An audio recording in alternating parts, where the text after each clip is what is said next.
आइए रायबरेली लिए चलते हैं आपको, जहां राणा बेनी माधव बख्श सिंह की जयंती है। भाव समर्पण समारोह का आयोजन किया गया है। सीधी तस्वीर आपको दिखा रहे हैं। स्मृति सभागार का लोकार्पण भी होना है। मुख्यमंत्री कुछ हजारों संबोधित कर रहे हैं। संख्या में स्थानीय नागरिकों को अपनी सेना का हिस्सा बना करके वे अंग्रेजों के खिलाफ लड़े थे। जो चिनगारी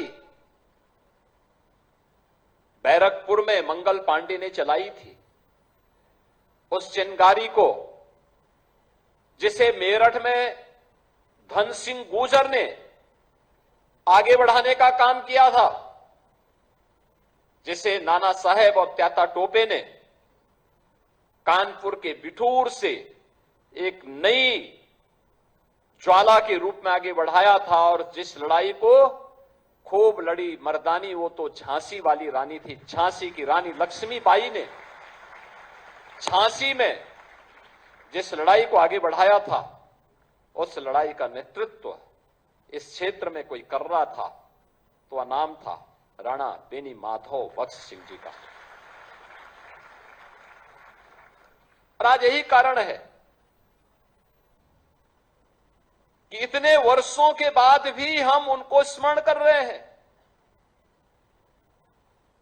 बहनों और भाइयों, जो समाज अपने पूर्वजों को विस्मृत करता है, उसका कोई भविष्य नहीं होता है। दुर्भाग्य से भारत की परंपरा को, भारत के मूल्यों को, भारत के आदर्शों को विस्मृत करके, उसको भ्रम में डाल करके कुछ लोगों ने एक ठेका सा ले लिया है भारत के खिलाफ षड्यंत्र करने का। मैं बहुत शक हूं उन चीजों को देख करके।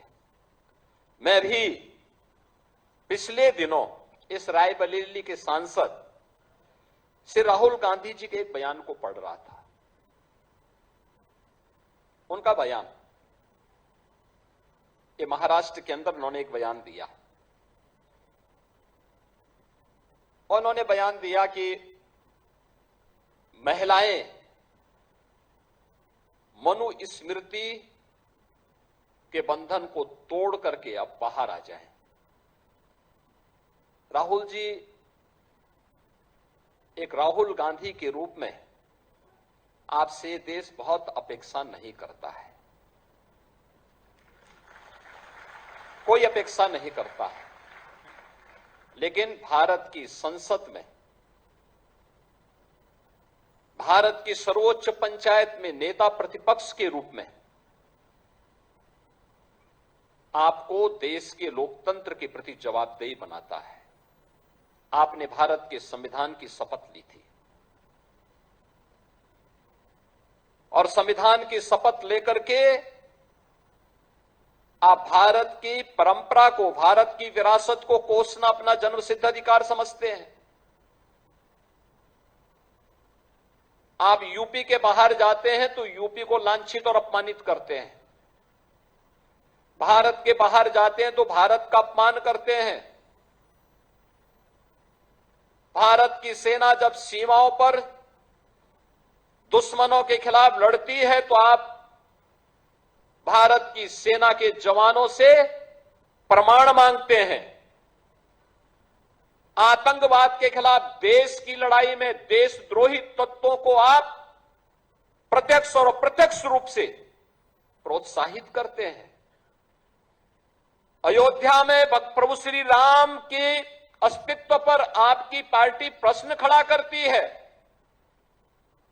और लोकतंत्र के प्रति आपकी निष्ठा क्या है, ये तो इस देश ने 1975 में आपातकाल की काली साया को देखा है। आप मनु पर या राम पर या भारत की विरासत पर टिप्पणी करते हैं। मनु को जानना है तो आप अथर्ववेद पढ़िए,